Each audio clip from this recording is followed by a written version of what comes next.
नमस्कार, वंदे भारत भारत तक देख रहे हैं आप। आपके साथ मैं हूं सांची त्यागी।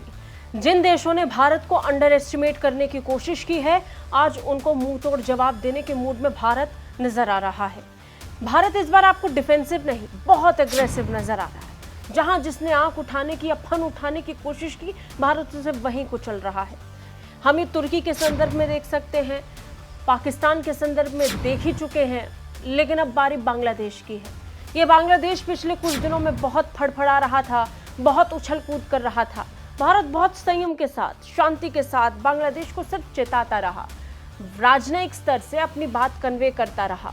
और यही कारण है कि शायद इस वक्त बांग्लादेश शांत बैठ चुका है। लेकिन भारत शांत बैठने के मूड में नजर नहीं आ रहा है। दुनिया वाले में आज बात भारत के उस कदम की करेंगे जिसके बाद पूरी तरीके से बांग्लादेश में हड़कंप मच चुका है। बांग्लादेश बेचैन हो उठा है। दुनिया वाले में आज बहुत दूर नहीं जाएंगे, आज अपने पड़ोस में झांक कर देखेंगे बांग्लादेश किस तरीके से अब फंस चुका है। इसे आज हम डिकोड करने की कोशिश करेंगे। हम आपको पहले ही बता चुके हैं कि कैसे भारत ने पहले ट्रांसशिपमेंट समझौते को तोड़कर बांग्लादेश में बड़ा भूकंप ला दिया। बहुत बड़े स्तर पर बांग्लादेश का कपड़ा व्यापार भारत के इसी ट्रांसशिपमेंट समझौते पर आधारित था। भारत के इसी समझौते की मदद से बांग्लादेश ने खूब पैसा कमाया। 2020 के बाद से बांग्लादेश को कितना मुनाफा हुआ, इस पर हम आगे बात करेंगे।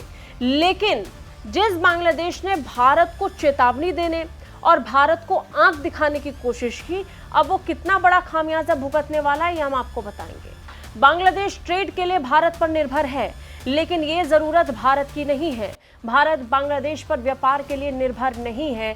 और इस बात को हम इस बात से मान सकते हैं कि भारत ने अपने उस प्रोजेक्ट पर काम तेजी से शुरू कर दिया है जिसमें बांग्लादेश सीधे सीधे साइडलाइन होने वाला है, खासतौर पर व्यापारिक स्तर पर। बांग्लादेश इस बात पर बहुत इतराता है कि उसके पोर्ट का इस्तेमाल भारत व्यापार के लिए करता है, लेकिन अब उसका ये इतराना पानी होने वाला है।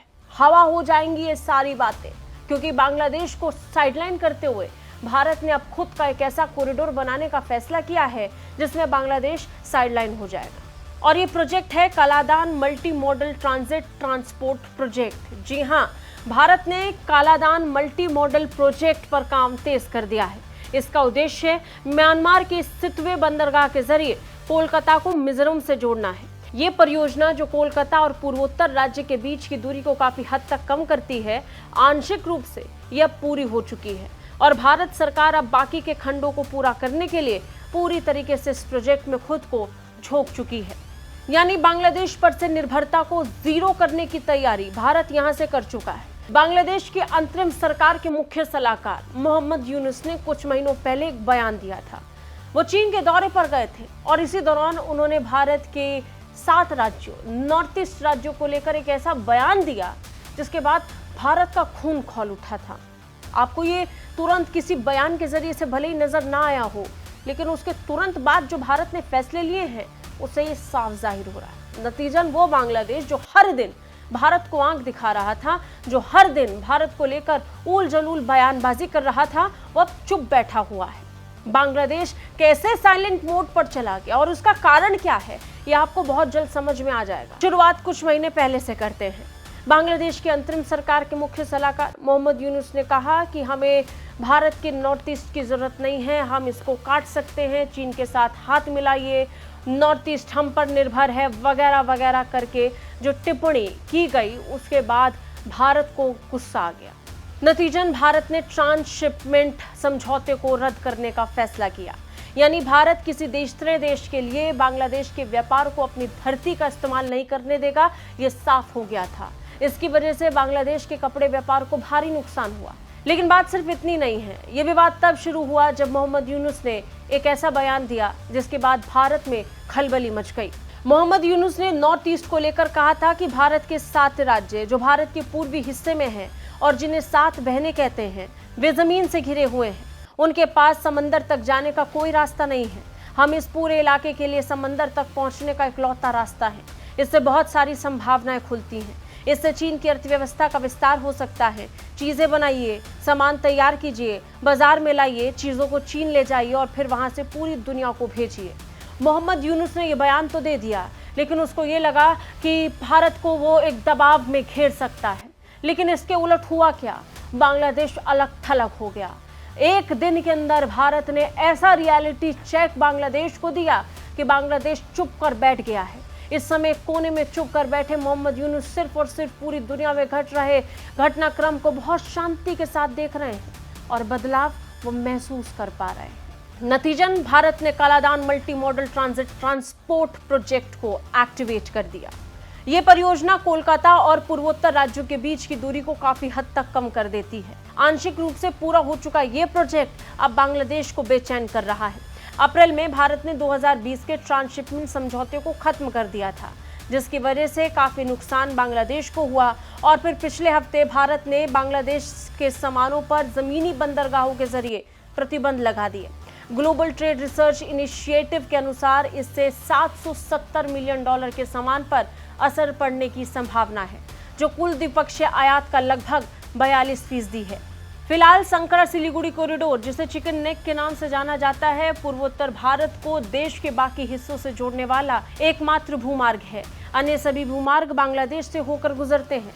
नतीजन भारत ने अब इसे पूरी तरीके से मजबूत करने का मन बना लिया है। भारत लंबे समय से दक्षिण एशिया में चीन के बढ़ते प्रभाव को लेकर चिंतित रहा है, जिसमें बांग्लादेश भी शामिल है।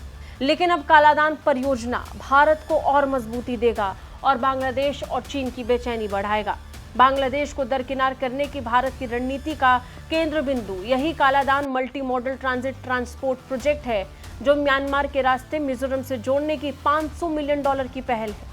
टाइम्स ऑफ इंडिया की एक रिपोर्ट के मुताबिक 25 अप्रैल को मिजोरम के राज्यपाल जनरल वीके सिंह ने घोषणा की थी कि भारत की ओर Kaladan multi modal transit transport परियोजना का निर्माण पूरा हो चुका है।